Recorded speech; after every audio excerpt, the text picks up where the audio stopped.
नमस्कार। ये डेटा क्या कहता है कि एक नए एपिसोड में आप सब लोगों का स्वागत है। मैं हूं अजय प्रकाश। कल दूसरे चरण का मतदान समाप्त हुआ। 88 जगह पर मतदान हुआ है और ऐसा फिर से कहा जा रहा है कि इस बार भी पहले चरण की तरह मतदान में कमी आई है। अब मैं इस प्रोग्राम में कुछ और बात करने जा रहा हूं।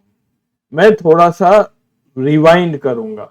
2011 से 2014 के बीच में जो राजनीतिक घटनाएं उन दिनों हुई और कुछ ऐसे लोग थे जो उन दिनों के, जिन्हें आप स्टार बोल सकते हैं, उन लोगों के बारे में बात करते हैं और ये देखेंगे कि आज वो लोग कहां पर हैं। 2011 के पीरियड से मैंने 4 महानुभावों को यहां पर सेलेक्ट किया है। इसमें ब्यूरोक्रेट्स हैं जैसे अरविंद केजरीवाल, जो आईआरएस अफसर थे, आजकल दिल्ली के मुख्यमंत्री हैं और जेल में हैं। फिर सबसे बड़े शायद इसमें से हैं विनोद राय, उन दिनों के सीएजी। इनकी कई उन दिनों ऐसी रिपोर्ट्स आई थी जो सरकार के खिलाफ गई थी। फिर इनको कौन नहीं जानता है, बाबा रामदेव जी, अपने को योगा गुरु कहने वाले और अपने को धर्म गुरु भी ये कहते हैं। आजकल इनका क्या हाल है। और फिर अन्ना हजारे जी, सोशल एक्टिविस्ट, इन्होंने क्या बड़ी बड़ी बातें उन दिनों की थी और शायद आज सीन से गायब है। याद रखिए, मैं 2011 से 2014 के पीरियड के बारे में आपको बता रहा हूं और उस समय शायद जिसने सबसे ज्यादा हमारे देश को नुकसान पहुंचाया मेरे हिसाब से वो विनोद राय जी थे। एक बहुत बड़े पद पर थे, उन्हें जिम्मेदारी से काम करना था, लेकिन हुआ बिल्कुल उल्टा ही। तो उनके बारे में मैं अवश्य चर्चा करूंगा। और फिर हैं बाबा रामदेव। इन्होंने भी हमारे देश को उस समय काफी नुकसान पहुंचाया था। हालांकि योगा गुरु थे और योगा फैलाने में इनका बहुत बड़ा हाथ रहा है, जो कि अच्छी बात थी। लेकिन योगा को छोड़ के उन्होंने जो कुछ भी उस समय किया वो भी देश हित में नहीं था। और क्योंकि ये बातें बहुत गंभीर हैं, इसलिए मैं ये प्रोग्राम 2 हिस्सों में कर रहा हूं। एक एपिसोड में ये सब नहीं आ पाएगा। आप ये कार्यक्रम एंड तक जरूर देखें। पहला भाग केवल विनोद राय जी पर है और दूसरा भाग जब मैं करूंगा उसमें बाबा रामदेव भी होंगे और अन्ना हजारे भी होंगे। 2011 से महंगाई एक सबसे बड़ा मुद्दा बन चुका था और इसका पूरा फायदा बीजेपी ने उठाया था। उन्होंने पूरी तरह देशव्यापी प्रदर्शन किए थे। स्मृति ईरानी की ये फोटो तो बाद में बहुत पॉपुलर हो गई, जिसमें वो गैस सिलेंडर लेकर प्रदर्शन में बैठी हुई हैं। जगह जगह महिलाओं ने सर पे सिलेंडर रख के ये प्रदर्शन किए महंगाई के खिलाफ। कांग्रेस आई है, कमर तोड़ महंगाई लाई है, ऐसे पोस्टर आपको पूरे देश में जगह जगह दिखने लगे थे। और फिर बैलगाड़ियों पर लोग आके प्रदर्शन कर रहे थे कि वो पेट्रोल इतना महंगा हो चुका है कि वो उसे अफोर्ड नहीं कर पा रहे हैं। इस चार्ट में मैं रुपए और डॉलर की कीमत दिखा रहा हूं, कितने रुपए मिलते हैं $1 के लिए। 2011 का पीरियड यहां से शुरू होता है। इस समय हमारे रुपए की कीमत एकदम से तेजी से गिरी थी, 50 के आसपास थी, वो एकदम से 60-62 रुपए प्रति डॉलर हो गई थी। ये पीरियड वही था जब मोदी जी ने मनमोहन सिंह जी के बारे में कहा था कि जब देश की करेंसी की वैल्यू गिरती है उसके साथ प्रधानमंत्री की भी साख गिर जाती है।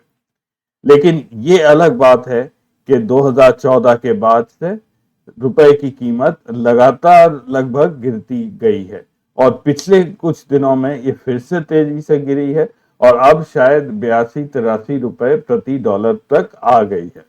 ये ग्राफ है हमारे इन्फ्लेशन का 1990 से लेकर 2022 तक का, मैंने यहाँ प्लॉट दिखाया है।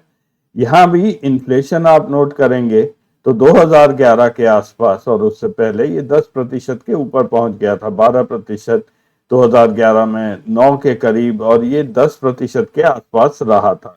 कारण कई थे, उसमें मैं अभी नहीं जाऊंगा। उसके बाद ये एकदम नीचे आया है 2016 में और 2016 के बाद इन्फ्लेशन बढ़ा है और अब आजकल ये ऊपर नीचे जा रहा है। और उन्हीं दिनों हमारे 11वें कंट्रोलर एंड ऑडिटर जनरल यानी कि सीएजी विनोद राय साहब थे। ये जनवरी 2008 में इन्हें यूपीए सरकार ने सीएजी बनाया था और ये 2013 मई तक ये इस पोस्ट पर रहे। इन्होंने उन दिनों दो बहुत ही डैमेजिंग रिपोर्ट्स यूपीए सरकार के खिलाफ निकाली थी। एक तो उन्होंने वो रिपोर्ट्स दी थी, दूसरा सीएजी हमेशा पार्लियामेंट को आंसरेबल होता है।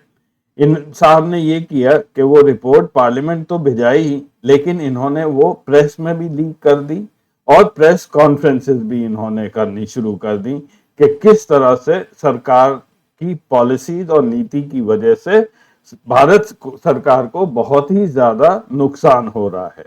विनोद राय जी की सबसे अहम रिपोर्ट या उनका आप एक तरह से मान लीजिए क्लेम टू फेम वो इनफेमस 2G स्कैम की रिपोर्ट, जिसमें उन्होंने ये कहा था कि देश को 1,76,000 करोड़ का नुकसान हुआ है क्योंकि सरकार ने 2G स्पेक्ट्रम अलोकेट किया था, ना कि उसका ऑक्शन किया था।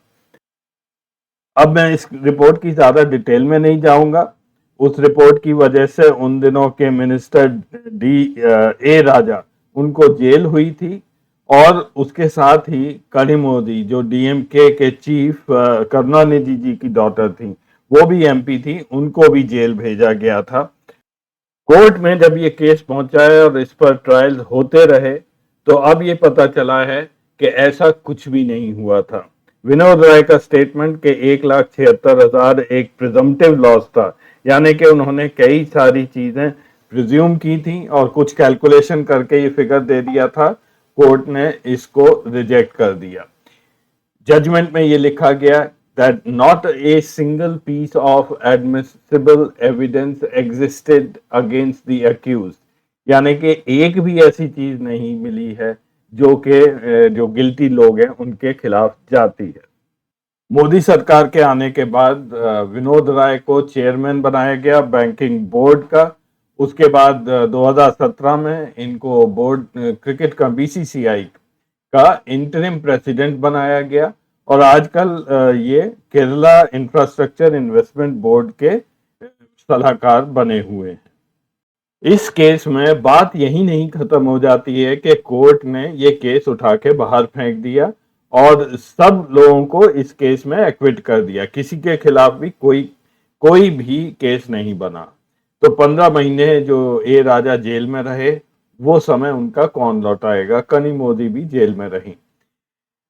उससे ज्यादा शर्मनाक बात यह है कि ये सब होने के 12 साल बाद केंद्रीय सरकार वापस सुप्रीम कोर्ट गई है और उन्होंने ये परमिशन मांगी है कि दोबारा से उनको ये इजाजत दे दी जाए कि स्पेक्ट्रम अलोकेशन अब अलोकेशन द्वारा होगा, ना कि ऑक्शन द्वारा।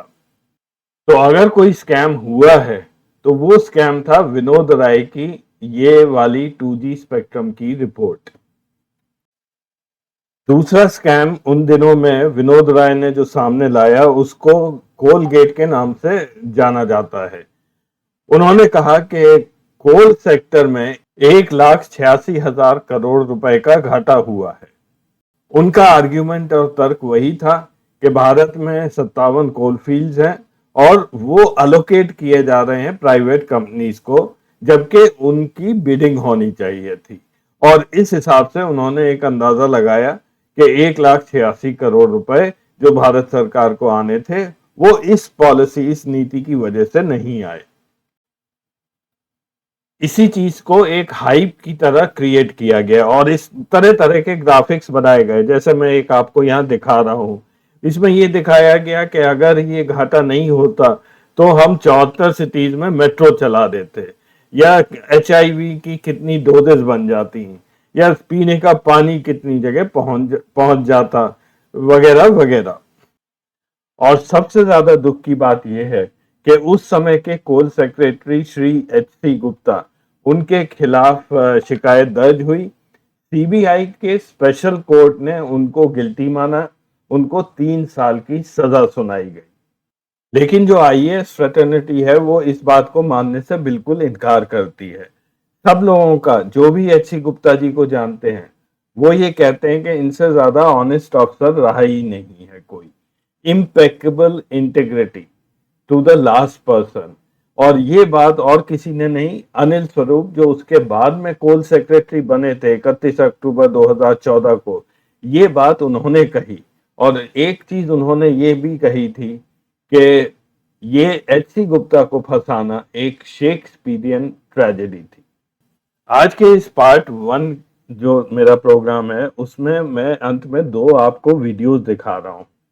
पहला वीडियो विनोद राय जी का है, वो यहाँ पे क्या बोल रहे हैं सुनिए। और उसके बाद अनिल स्वरूप का एक इंटरव्यू अभी 2 दिन पहले मेरे मित्र आनंद वर्धन सिंह ने लिया है, वो कोल स्कैम के बारे में क्या बोल रहे हैं। ये वीडियोस देखिए और इसी के साथ पहला भाग मैं यहीं पर खत्म कर रहा हूं। दूसरा भाग मैं कुछ दिनों बाद लाला रामदेव या बाबा रामदेव, उन पर आपको दिखाऊंगा। सबसे पहले देखिए विनोद राय का एक इंटरव्यू जो ऋतु सरीन ने लिया था सितंबर 21, 2014 को। इसका जिक्र, इसकी रिपोर्ट इंडियन एक्सप्रेस में छपी थी, जिसका लिंक मैंने नीचे दिया हुआ है। YouTube पर इंडियन एक्सप्रेस का कॉपीराइट कंटेंट मैं नहीं दिखा सकता हूं, इसलिए मैंने ये वीडियो म्यूट किया हुआ है। मैं आपको इसके कंटेंट्स बता देता हूं। इसमें विनोद राय जी कह रहे हैं कि जो 1,76,000 करोड़ 2G स्कैम का जो फिगर दिया है, हम कहते हैं हम लोगों ने 4 फिगर दिए थे और मीडिया ने जो सबसे हाईएस्ट फिगर है वो पकड़ लिया था।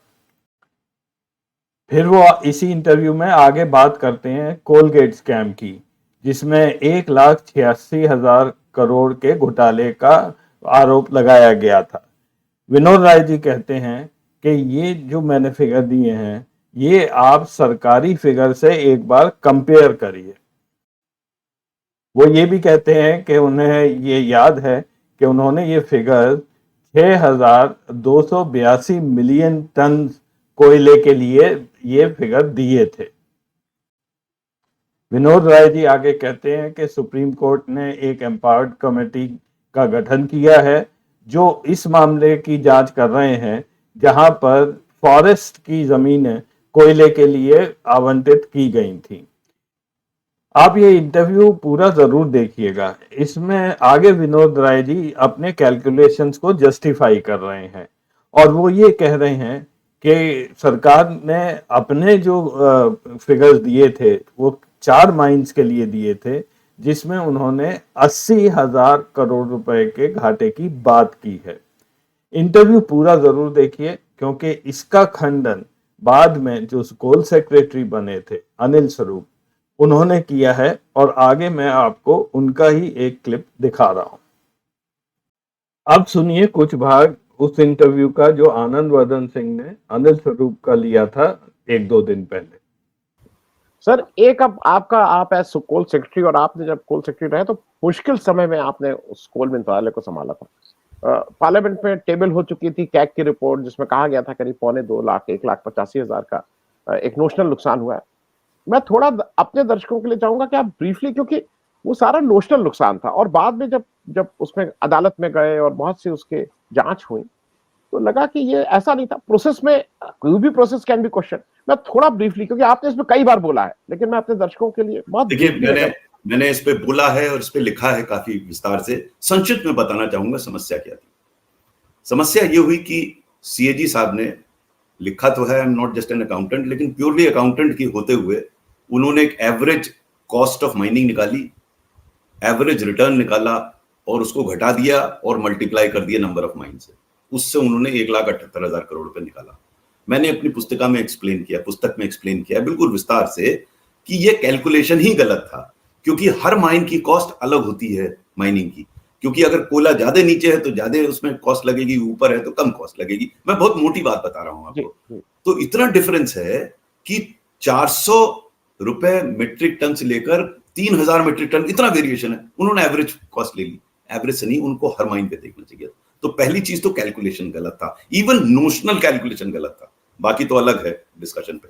दूसरा, जो मेरे विचार से उन्होंने सबसे बड़ी गलती की कि सीएजी का काम होता है कि अपनी रिपोर्ट पार्लियामेंट को दे दे, मतलब आपके साथ या किसी मीडिया में जाके उसकी चर्चा ना करे, उसको स्कैंडल ना बनाए। अगर है स्कैंडल तो अपने आप पार्लियामेंट कमेटी देखेगी।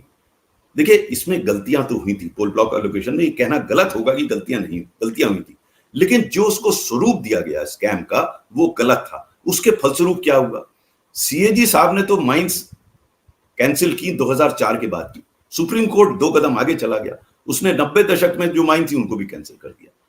अब ये तो बड़ा गंभीर विषय है कि आप आधारित विहीन चीज पर आप अक्रॉस द बोर्ड डिसीजन ले रहे हैं।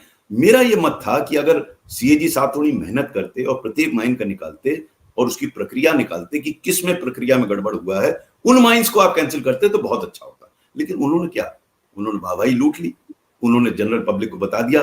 तो एक और जहां कैलकुलेशंस बिल्कुल गलत थे, दूसरी ओर जो पब्लिक को गए उससे दूसरा नुकसान बहुत बड़ा हुआ जिसको मैंने झेला।